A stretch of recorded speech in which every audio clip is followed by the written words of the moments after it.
Assalamualaikum warahmatullahi wabarakatuh. Hello everyone. Today I would like to present my research presentation on a qualitative method called thematic analysis.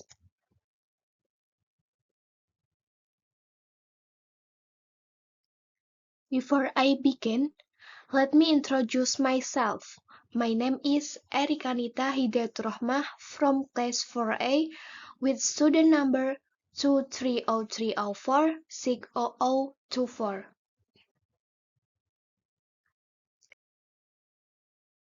Here is the outline of my presentation. I will start with the definition, characteristic method, step of thematic analysis, advantage and disadvantage, example, conclusion, and finally references. Before we begin with the material, I would like to share the purpose of this presentation. The goal is to help you understand what thematic analysis, how it works, and why it's useful in qualitative research. We will explore the definition, characteristic, process, and example. By the end of this presentation, I hope you will be able to apply this method or at least consider it when doing your own qualitative research.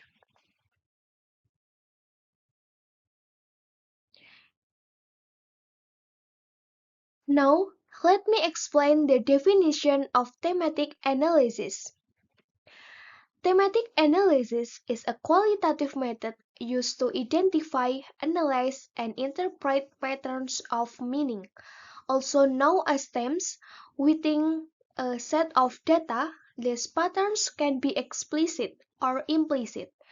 There are several expert definitions I want to highlight here. Yang pertama, menurut Clarke and Brown pada tahun 2017. Analisis tematik adalah metode yang fleksibel untuk menemukan dan memahami pola dalam data kualitatif.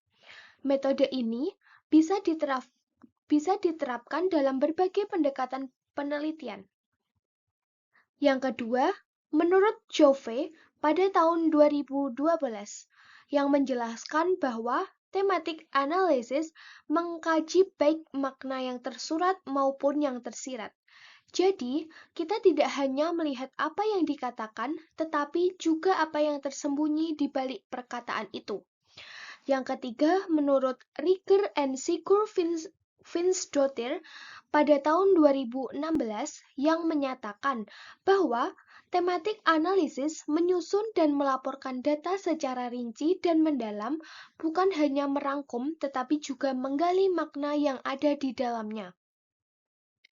Yang keempat, menurut Caulfield pada tahun 2019 yang menyebut bahwa thematic analysis biasanya digunakan untuk data teks seperti transkrip wawancara dan peneliti menganalisis secara mendalam untuk menemukan tema yang sering muncul.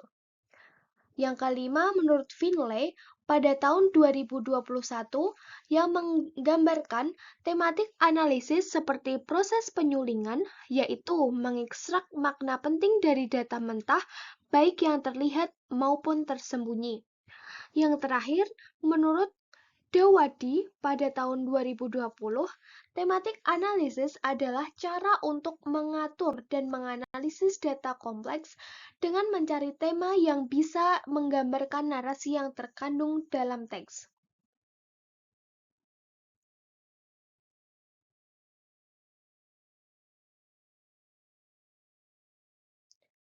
After looking at specific expert definition, now I will explain the general idea of what thematic analysis based on a combination of several researchers' perspective.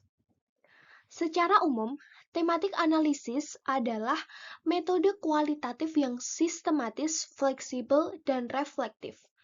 Jadi, metode ini tuh digunakan untuk menjelajahi dan memahami tema-tema bermakna dalam data kualitatif. Pendekatan ini itu biasa dilakukan Secara induktif, yaitu berdasarkan data yang ditemukan di lapangan, atau secara deduktif, yaitu berdasarkan teori yang sudah ada sebelumnya. Metode ini juga bisa diterapkan dalam berbagai kerangka teori dan mampu menangkap makna yang tampak jelas atau eksplisit maupun makna tersembunyi atau implisit dari pengalaman serta sudut pandang para partisipan. Jadi, tematik analisis ini itu sangat berguna dalam menggali pemahaman mendalam tentang bagaimana orang berpikir, merasakan, dan mengalami suatu hal dalam konteks sosial tertentu. Next, pada slide ini saya akan menjelaskan karakteristik utama dan fokus analisis dari metode tematik analisis. Yang pertama, saya akan menjelaskan key characteristic. So, karakteristik utama dari tematik analisis adalah metode analisis data yang kualitatif, yang sangat fleksibel, baik secara teori maupun metode. Artinya, metode ini tidak terikat pada satu pendekatan filsafat tertentu, sehingga bisa digunakan dalam penelitian yang berlandaskan realisme, konstruktivisme, interpretivisme, maupun fenomenologi. Fokus utamanya adalah untuk mengidentifikasi tema-tema atau pola makna yang muncul dari data, baik yang tersurat atau eksplisit maupun yang tersirat atau implisit.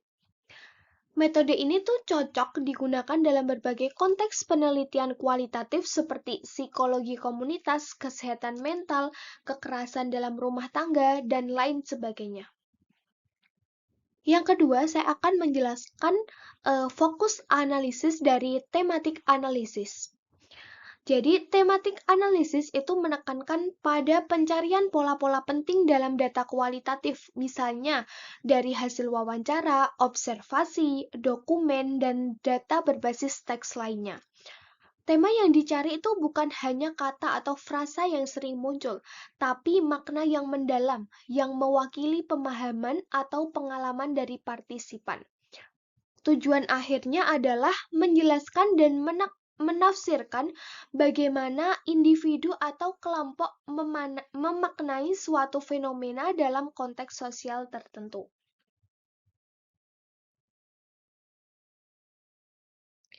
Baik, selanjutnya saya akan menjelaskan tentang langkah-langkah sistematis dalam tematik analisis berdasarkan model dari Brown dan Clarke pada tahun 2006 yang juga dijelaskan oleh Rieger dan Sigurfinsdottir pada tahun 2016.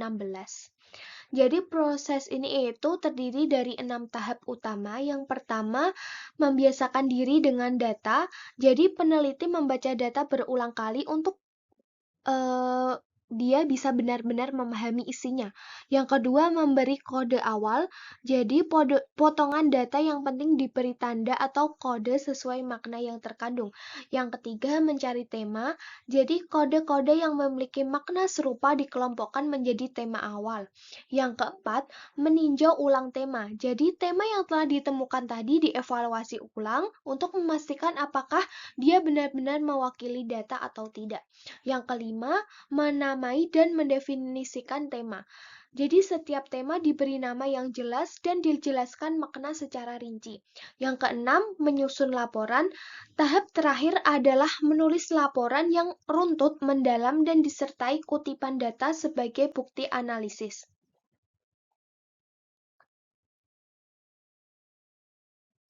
Oke, selanjutnya. Oke everyone, next kita masuk ke tahapan dalam melakukan tematik analisis. Jadi langkah pertama melakukan tematik analisis itu dengan cara mengenali data secara mendalam. Hal ini tuh dilakukan dengan membaca dan mencatat berulang kali supaya benar-benar paham isi data. Yang kedua, membuat kode awal. Jadi kita mulai menandai bagian-bagian penting dari data dengan kata atau frasa yang menggambarkan makna atau tema utama. Kode ini tuh bisa muncul langsung dari data atau berdasarkan teori yang sudah ada. Yang ketiga, mencari tema. Dari kode-kode tadi, kita mulai mencari pola atau keterkaitan, lalu mengelompokkan kode yang mirip menjadi tema sementara. Yang keempat, meninjau tema. Di tahap ini itu kita menilai apakah tema-tema yang sudah dibuat tadi itu masuk akal, didukung data, dan tidak tumpang tindih, atau bisa saja ada tema yang perlu disatukan, dipecah, ataupun dibuang. Yang kelima, menamai dan menjelaskan tema. Kita beri nama yang tepat untuk tiap tema dan menjelaskan inti dari masing-masing tema secara jelas. Yang terakhir, menulis hasil analisis.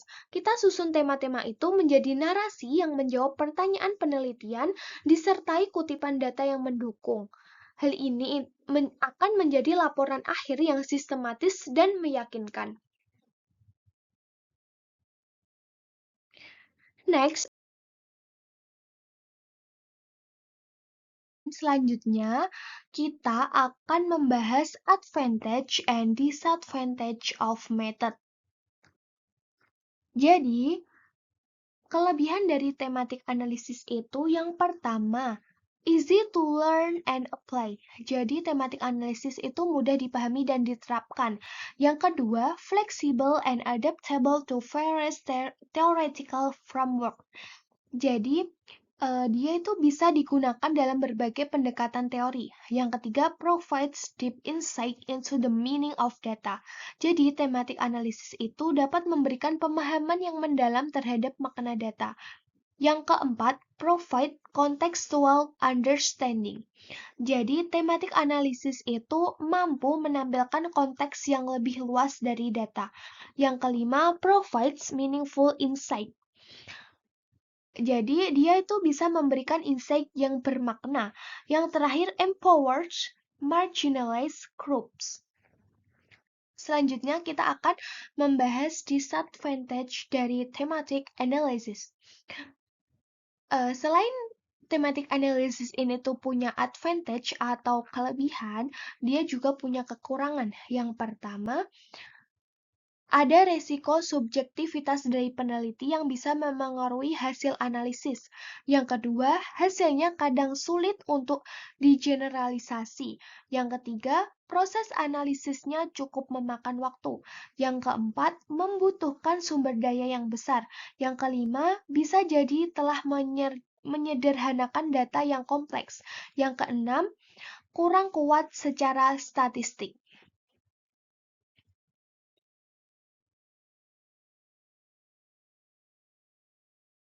Oke, selanjutnya ini tuh ada contoh dari penerapan tematik analisis ini itu yang pertama artikel yang berjudul Practice and Perception of L1 and Translation Use, Thematic Analysis of a Focus Group Interview with Kazakhstani Secondary School EFL Teachers dari Aidana Smagul pada tahun 2024.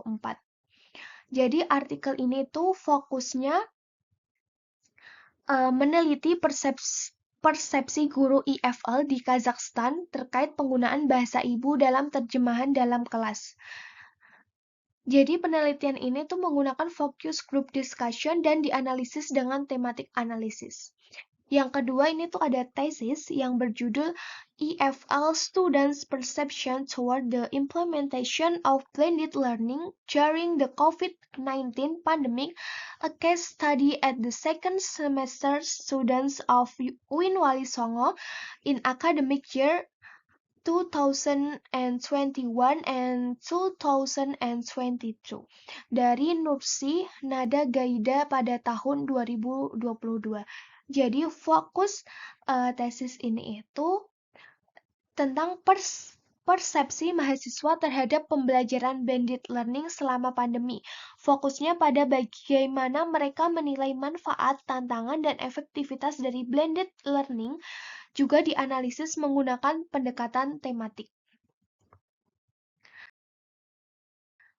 Oke, everyone, sekarang kita masuk ke Conclusion, jadi thematic analysis adalah metode analisis data kualitatif yang digunakan untuk menemukan dan menafsirkan makna dari pola atau tema dalam data.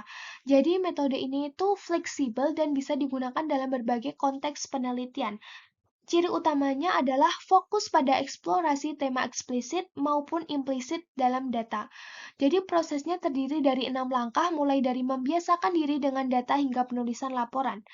Jadi keunggulannya itu pada fleksibilitas, kemudahan penggunaan, dan kemampuannya mengangkat suara kelompok yang terpinggirkan. Namun, perlu diperhatikan juga, thematic analysis juga memiliki kelemahan seperti potensi bias peneliti, waktu yang lama, dan keterbatasan dalam generalisasi. Oke everyone, ini ada beberapa referensi dari beberapa peneliti yang telah saya kutip materinya dan saya jelaskan di materi sebelumnya tentang thematic analysis. Okay, that concludes my presentation on thematic analysis, including its definition, key characteristics, strength and weakness, and practical example. I hope this presentation has helped deepen your understanding of how thematic analysis can be a valuable tool in qualitative research. Thank you for your attention. If you have any question or would like to discuss further, I will be happy to answer. Wassalamualaikum warahmatullahi wabarakatuh.